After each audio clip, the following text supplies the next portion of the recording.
কবরের মধ্যে কিছু কিছু ব্যক্তির লাশ ফেরেশতারা খুঁজে পাবেন না। ফেরেশতারা কবরে আসবেন, আসার পরে দেখবেন যে কিছুক্ষণ আগে যে মাইয়াতকে দাফন করা হলো সে মাইয়াতের লাশ কবরের মধ্যে খুঁজে পাচ্ছেন না। আল্লাহ রাসূল সাল্লাল্লাহু আলাইহি সাল্লাম বলেন, বুখারীর বর্ণনায় আসছে যে মাইয়াতকে যখন দাফন করে আত্মীয় স্বজনরা চলে যায়, 40 কদম দূরে যাওয়ার পরেই তার কবরে ফেরেশতার আগমন হয়। দুইজন ফেরেশতা তার কবরে আসে। বুখারীর এক বর্ণনায় আসছে, আল্লাহ রাসূল সাল্লাল্লাহু আলাইহি সাল্লাম বলেন, আব্দু ইদা বুদিয়া ফি কবরিহি, যখন কোন বান্দাকে কবরের জগতে রাখা হয় তখন ওই বান্দাকে কবরে রেখে তার আত্মীয় স্বজন পাড়া প্রতিবেশীরা যখন চলে যায়, জুতার আওয়াজ এখনো শোনা যাচ্ছে কবর থেকে, তখনও ওই ফেরেশতারা তার কবরের মধ্যে উপস্থিত হয়ে যায়। ঠিক তখনই যখন কবরের মধ্যে ফেরেশতারা উপস্থিত হয়ে যায়, উপস্থিত হওয়ার পরে কিছু কিছু কবরে এসে দেখবেন যে কবরের মধ্যে লাশ খুঁজে পাওয়া যাচ্ছে না। ফেরেশতারা ডাক দিয়ে বলবেন, কি ব্যাপার? কিছুক্ষণ আগে একজন ব্যক্তির লাশ রাখা হলো, লাশটা গেল কোথায়? তারা তাকিয়ে দেখে যে বিশাল আকৃতির একটা পাখি কবরের মধ্যে শুয়ে আছে বা দাঁড়িয়ে আছে বা বসে আছে। পাখিকে উদ্দেশ্য করে ফেরেশতারা ডাক দিয়ে বলেন, পাখি, একটু আগে অমুকের সন্তান অমুক নামে একটা মাইয়াতকে এই কবরে রেখে গিয়েছে, ফুলান ইবনে ফুলান, অমুকের সন্তান অমুক এই কবরের মধ্যে শায়িত করা হয়েছে, সেই লাশটি গেল কোথায়? তুমি কি দেখেছো? পাখিটি ডাক দিয়ে বলবেন, হ্যাঁ আমি দেখেছি। কোথায়? বললেন, সে আমার ডানার তলে ঘুমাচ্ছে, আরামের ঘুম, প্রশান্তির ঘুম দিয়েছে, আমি তাকে কবর থেকে জাগ্রত করব না। ইসরাফিল আলাইহিস সালাতু ওয়াস সালাম যখন সিংহায় ফুঁক দিবে তখন পর্যন্ত আমি তার পাহারাদার হিসাবে এখানে থাকব, তাকে প্রশান্তির ঘুম দেওয়ার জন্য আমি এখানে তাকে পাহারা দিব। মুসলমান ভাইরা আমার, ফেরেশতারাই পাখিকে ডাক দেয়া বলবেন, পাখি রে, ওই ব্যক্তিকে একটু বের করে দাও, আমরা তাকে শুধু 3টা প্রশ্ন করে চলে যাব। 3টা প্রশ্নের উত্তর যদি দিতে পারে তাহলে তুমি তাকে আরামের ঘুম, প্রশান্তির ঘুম তুমি তাকে পেরে রাখবে।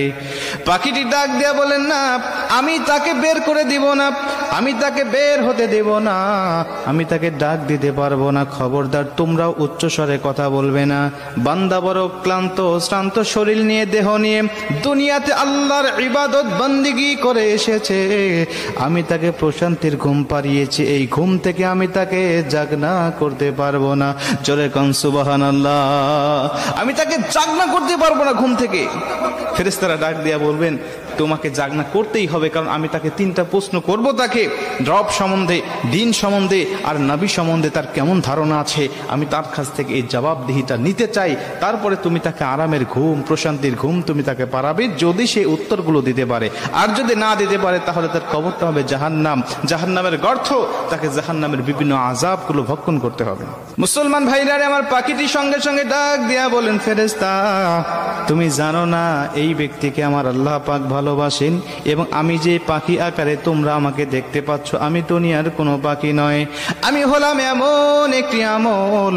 দুনিয়ার জমিনে বান্দা যত কোরআন তেলাওয়াত করেছে, দুনিয়ার জমিনে নামাজের মধ্যে বান্দা কোরআন তেলাওয়াত করেছে, দুনিয়ার জমিনে বান্দা আল্লাহর জিকির করেছে, দুনিয়ার জমিনে তাহাজ্জুদে আমাকে তেলাওয়াত করেছে, দুনিয়ার জমিনে বান্দা সর্বসময় আমার তেলাওয়াত করেছে, ঈশার নামাজের পরে বান্দা আমার সূরা মুলুক তেলাওয়াত করেছে, ফজরের নামাজের পরে বান্দা আমার সূরা ইয়াসিন তেলাওয়াত করেছে, মাগরিবের নামাজের পরে আমার সূরা ওয়াকিয়া তেলাওয়াত করেছে। বিভিন্ন সময় সে আমাকে নিয়ে পড়েছিল, আমি কোরআন দিয়ে পারিবারিক জীবন, সামাজিক জীবন, রাষ্ট্রীয় জীবন সে পরিচালনা করেছে। এজন্য আমি কোরআন তাকে আজকে এই কঠিন মুসিবতে একা রেখে যাব না। আমি এসেছি তাকে পাহারা দেওয়ার জন্য, কবরে, মিজানে, হাসরে ফুলসিরাত পার করাইয়া বান্দাকে জান্নাত দেওয়ার আগ পর্যন্ত আমি তার পিছন থেকে সরব না। জোরে কোন সুবহানাল্লাহ। আমি তার পিছন থেকে যাব না, আমি কঠিন মুসিবতে তাকে একা ফেলে রেখে যাব না। তুমি চলে যাও, তার কাছ থেকে তোমার উত্তর নিতে হবে না।